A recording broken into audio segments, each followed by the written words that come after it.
Hey, hi. Good morning to all of you. I hope you guys are doing really well and you are enjoying these sessions of Gujlish. In today's session, we are going to discuss શબ્દ અને વાક્ય રચના એટલે કે word and sentence structure part number 4.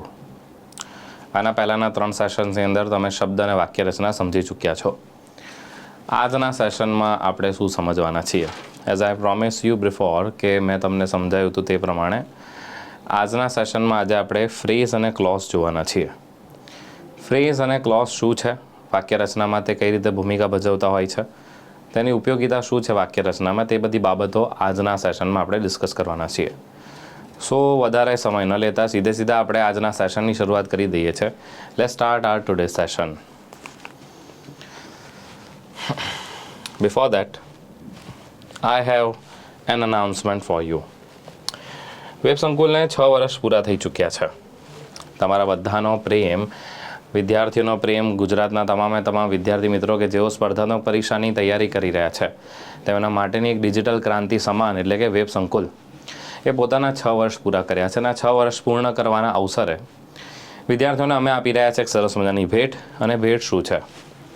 Yes friends, આજે આ last day છે, આજે છેલ્લો દિવસ છે. તમે કોઈ પણ કોર્સ જે છે એટલે કે WebSankulના આપણી જે એપ્લિકેશન છે તેમાંના કોઈ પણ કોર્સની જે 3 મહિનાની વેલિડિટીવાળો કોર્સ છે તે તમને મળવાપાત્ર રહેશે ફક્ત નજીવા દરે એટલે કે 999ની કિંમતે. આ એક કહી શકાય કે એક ફ્રૂટફુલ ઇન્વેસ્ટમેન્ટ હોઈ શકે છે. 3 મહિનાની અંદર હું શું એક સ્પર્ધાત્મક પરીક્ષાની તૈયારી કરી શકું છું? ડેફિનેટલી તમે કરી શકો છો. દ્રઢ મનોબળ હોય, દ્રઢ નિશ્ચય કરી લીધો હોય તો સમય જે છે તે બાધ્ય નથી સાબિત થતો. તમે આરામથી આટલા સમયમાં કોઈ પણ વર્ગ 3ની પરીક્ષાની તૈયારી કરી શકતા હો છો. વધારે ઇન્ફોર્મેશન માટે તમને જે આપેલ નંબર છે તેના પર તમે કોન્ટેક્ટ કરી શકશો. આ ઓફર આજે રાત્રે 12 વાગ્યા સુધી વેલિડ રહેશે. આ ઉપરાંત તમે જોઈ રહ્યા છો તેમાં તમામ કોર્સીસ ઉપર તમને આ ઓફર મળવા પાત્ર રહેશે. ચલો હવે આજે આપણે જોઈએ છે આજનું કોન્ટેન્ટ શું છે. So what is the meaning of phrase? Phrase કોને કહેવાય છે?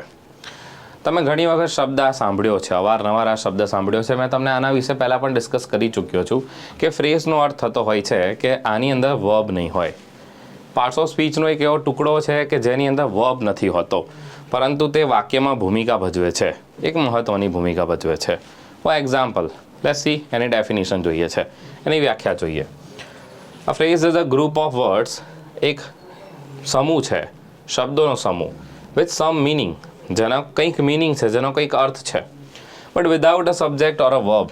આની અંદર ના સબ્જેક્ટ આવે છે ના આની અંદર વર્બ આવશે. એટલે હું કહી શકું કે એક વાક્ય રચનાની અંદર સૌથી કોર પોર્શન જેને કહેવાય છે તે કોર પોર્શન શું હોય છે તો કે તે છે વર્બ. ફ્રેઝની અંદર વર્બ નથી હોતો, ફ્રેઝની અંદર સબ્જેક્ટ નથી હોતો. તો ફ્રેઝ જે છે કેવા હોય છે વાક્ય રચનાની અંદર સમજીએ આપણે. For example the sun rises in the East. તો તમે જોઈ શકો છો તે પ્રમાણે ઇન ધ ઈસ્ટ આ એક ફ્રેઝ છે. The laptop is place on the table. On the table એક ફ્રેઝ છે. I have a nice red shirt. A nice red shirt. આમાં તમને કોઈ પણ જગ્યાએ વર્બ નહીં જોવા મળે. ઘણી વખત એવું થતું હોય છે કે આ ફ્રેઝ જે છે તે વાક્યની શરૂઆતમાં પણ હોઈ શકે. જરૂરી નથી કે ફ્રેઝ વાક્ય રચનાના અંતમાં જ હોય. ફ્રેઝનો અર્થ સિમ્પલ શું છે તો કે ફ્રેઝ એક મિનિંગ ધરાવે છે, અર્થ ધરાવે છે. એટલે કે હું એને સેપરેટલી બોલીશ ને તો પણ તેનો એક અર્થ નીકળશે. ફોર એક્ઝામ્પલ આ વાક્ય રચનાઓની અંદર હું આ ટુકડાને છૂટો બોલું છું, અલગથી બોલું છું તો પણ તેનો મિનિંગ છે. For example in the East પૂર્વમાં, ઓન ધ ટેબલ ટેબલ ઉપર, અ નાઇસ રેડ શર્ટ એક સરસ મજાની એક સારી લાલ શર્ટ. તો આનો પણ અર્થ તો છે, એટલે કે આ અર્થપૂર્ણ છે પરંતુ આની અંદર તમને સબ્જેક્ટ અને વર્બ જોવા મળતા નથી. ચલો હવે વાત કરીશું ક્લોઝની. ફ્રેઝના પણ ઘણા બધા પ્રકારો છે, તે પ્રકારો આપણે આવનારા સેશન્સની અંદર જોવાના જ છીએ. તે રીતે આજે આપણે જોઈશું ક્લોઝ એ શું છે અને પછી ક્લોઝના પ્રકારો પણ આપણે આવનારા સેશન્સની અંદર જોવાના છીએ. લેટ્સ સી ક્લોઝ શું છે જોઈએ. ક્લોઝનો અર્થ થતો હોય છે clause is a group of words that contains a subject, જેમાં સબ્જેક્ટ આવશે, એન્ડ અ વર્બ, આમાં વર્બ પણ આવે છે. Yes, it functions as one part of speech. આ એક પાર્ટ્સ ઓફ સ્પીચ તરીકેનું કામ કરે છે. 10મા ધોરણની અંદર જ્યારે તમે રેડી રેક્ટર વગેરે ભણતા હતા એની અંદર તમે ક્લોઝિસ ભણ્યા છો. તમે એડવર્બ ક્લોઝિસ ભણતા હો છો. Adverb clause of manner, adverb clause of contrast, adverb clause of time, etcetera etcetera. આ બધાય ક્લોઝિસની આપણે ડિસ્કશન કરીશું. ઇંગ્લિશ ગ્રામરની અંદર કોઈ જગ્યાએ સ્પેસિફિક આંકડો મેન્શન નથી. કોઈ જગ્યાએ એવું કહેવામાં આવે છે કે ક્લોઝિસ 7 છે, તો કોઈ જગ્યાએ એવું કહેવામાં આવે છે કે ક્લોઝિસ 10 છે, કોઈ જગ્યાએ કહેવામાં આવે છે કે ક્લોઝિસની સંખ્યા 8 છે. ક્લોઝિસ ટોટલ કેટલા છે અને કયા કયા છે તે આપણે આવનારા સેશન્સમાં ભણવાના છે. તમને આ પ્લેટફોર્મ પરથી જે પણ માહિતી વગેરે આપવામાં આવશે તે મારા રિસર્ચ આધારિત હશે અને તે ઓથેન્ટિક હશે. So you can rely on that. ચલો આગળ જોઈશું. વાક્ય રચનામાં ક્લોઝ કેવો હોય છે, કેવા પ્રકારનો હોય છે? પહેલા વાક્યમાં રિલેટિવ ક્લોઝ આપેલો છે, બીજામાં પણ રિલેટિવ ક્લોઝ આપેલો છે. ક્લોઝ ઇન્ડિપેન્ડન્ટ અને ડિપેન્ડન્ટ એમ એ રીતે પણ તમે એને ક્લાસિફાઈ કરી શકો છો. ડિપેન્ડન્ટ એટલે શું? તો કે કોઈના પર આધાર રાખતો હોય. એક વાક્ય રચના બીજા વાક્ય રચના પર આધાર રાખતી હોય. તો ઘણી વખત ક્લોઝ જે છે તે ઇન્ડિપેન્ડન્ટ પણ હોય છે. બંને વાક્ય સ્વતંત્ર હશે, એન્ડથી જોડાયેલા હશે, એકબીજા સાથે કોઈ પણ પ્રકારનું રિલેશન એસ્ટાબ્લિશ નહીં કરતા હોય અથવા તો એકબીજા ઉપર આધારિત નહીં હોય. આગળના સેશન્સમાં સમજીશું જ્યારે પ્રકારો, ત્યારે હું તમને સમજાવવાનો છું કે ડિપેન્ડન્ટ અને ઇન્ડિપેન્ડન્ટ ક્લોઝ કોને કહેવાય છે. આજે ખાલી તમારે એ સમજવાનું છે કે વાક્ય રચનામાં ફ્રેઝ શું છે. તો ફ્રેઝ એટલે મેં તમને સમજાવ્યું છે તે મુજબ કે આની અંદર સબ્જેક્ટ નહીં હોય, વર્બ નહીં હોય. વાક્યના અંતમાં પણ આવી શકે છે, વાક્યના શરૂઆતમાં પણ આવી શકે છે. આનો એક સ્પેસિફિક મિનિંગ છે, બરાબર? આનો એક સ્પેસિફિક મિનિંગ છે. આને તમે સ્વતંત્ર બોલશો તો પણ એનો એક અર્થ થશે. અર્થહીન નથી, આ અર્થપૂર્ણ છે. વાક્ય રચનામાં એક ટુકડા તરીકે યુઝ થતો હોય છે. ક્લોઝ જે છે એની અંદર શું જોવા મળે છે? તો કે ક્લોઝની અંદર સબ્જેક્ટ જોવા મળે છે, ક્લોઝની અંદર વર્બ જોવા મળે છે. લેટ્સ સી, જોઈએ આપણે ક્લોઝ કોને કહેવાય છે. This is the boy who is very smart. આ એક છોકરો છે, આ તે છોકરો છે. હુ કે જે ઘણો સ્માર્ટ છે, ઘણો હોશિયાર છે. Who is very smart. તમે અહીંયા જોઈ શકો છો કે આ એક રિલેટિવ પ્રોનાઉન તરીકે યુઝ થયું છે. આ એક રિલેટિવ ક્લોઝ છે. This is the horse. આ તે જ હોર્સ છે. That runs fast. કે જે ઝડપથી દોડે છે.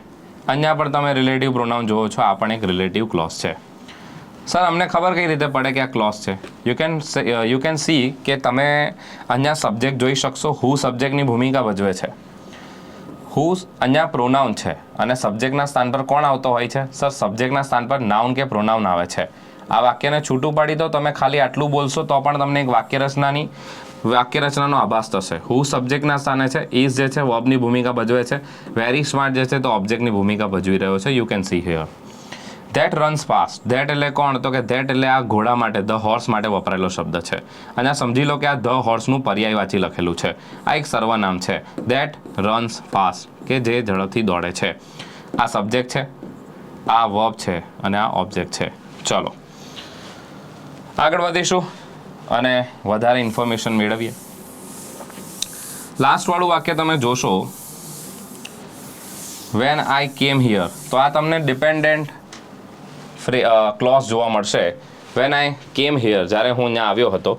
આઈ સો હર મધર. આ હર છે. આઈ સો હર મધર. જ્યારે હું અહીંયા આવ્યો હતો ત્યારે મેં તેણીની મમ્મીને જોયા હતા. આ વાક્ય રચનામાં તમે જોશો તો વેન પછી આઈ કેમ હિયર, જ્યારે હું અહીંયા આવ્યો હતો, આ એક વાક્ય, આ એક ક્લોઝ કહેવાશે. કોમા પછી તમને બીજો ક્લોઝ આપેલો છે, આઈ સો હર મધર. ચલો, સો તમે જોયું તે પ્રમાણે આ વાક્ય રચનાની અંદર તમે જોશો તો તમને આ હર છે, તમને જોવા મળશે કે આ સબ્જેક્ટની ભૂમિકા ભજવે છે, આ વર્બની ભૂમિકા ભજવે છે અને આ ઓબ્જેક્ટની ભૂમિકા ભજવે છે. કહેવાનો તાત્પર્ય એ જ છે કે ક્લોઝની અંદર તમને સબ્જેક્ટ જોવા મળે છે, સાથે સાથે વર્બ જોવા મળે છે. ચાલો આગળ વધીશું અને ફર્ધર ડિસ્કસ કરીએ.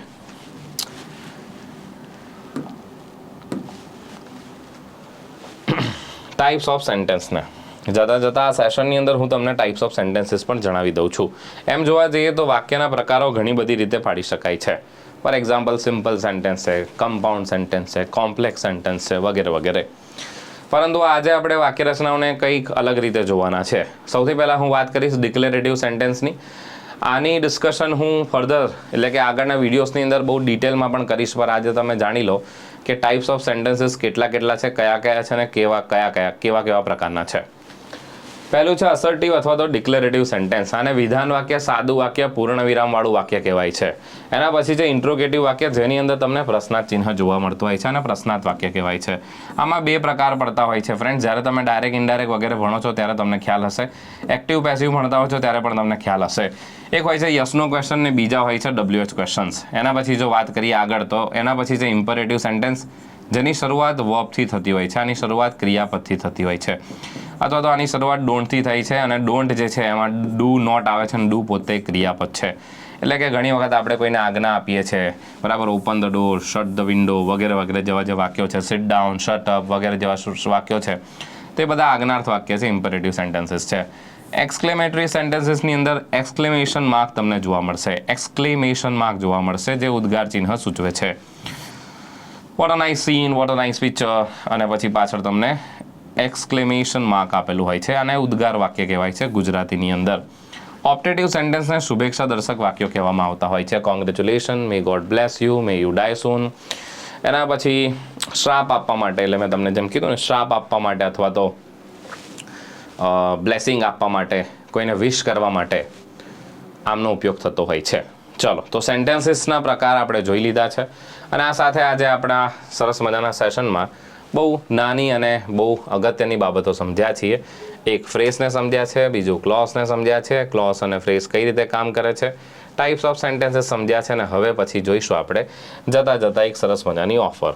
ચલો, મેં તમને જેમ જણાવ્યું શરૂઆતની અંદર તે મુજબ જ આજે છેલ્લો દિવસ છે એ રેકોર્ડેડ સ્માર્ટ કોર્સીસ હોય કે ક્લાસરૂમ કોર્સીસ હોય.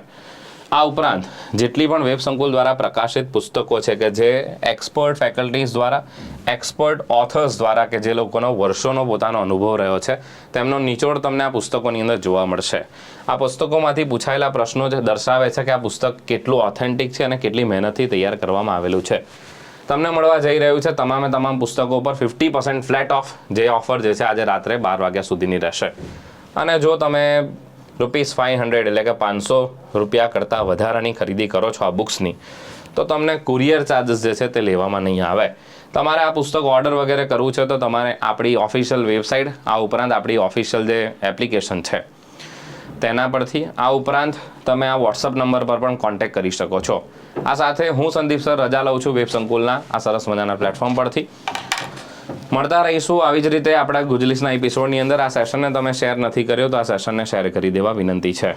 ચેનલને હજી સુધી તમે સબસ્ક્રાઈબ નથી કરી, નીચે સબસ્ક્રાઈબનું બટન છે, દબાવવાથી આપણું જે છે તમને જાણીને આશ્ચર્ય થશે કે આપણું કંઈ જ નથી જતું. સો ફ્રેન્ડ્સ, તમારા પાસેથી એક નાનકડા લાઇકની, એક સરસ મજાની કમેન્ટ, તમારા ફીડબેક વગેરેની આશા હોય છે અને એક સરસ મજાની સ્માઇલની આશા હોય છે કે તમે વિડીયોને જ્યારે પણ જોવો છો ત્યારે તમારા ચહેરા પર સ્મિત રેલાય. સો આ સાથે હું સંદીપ રજા લઉં છું.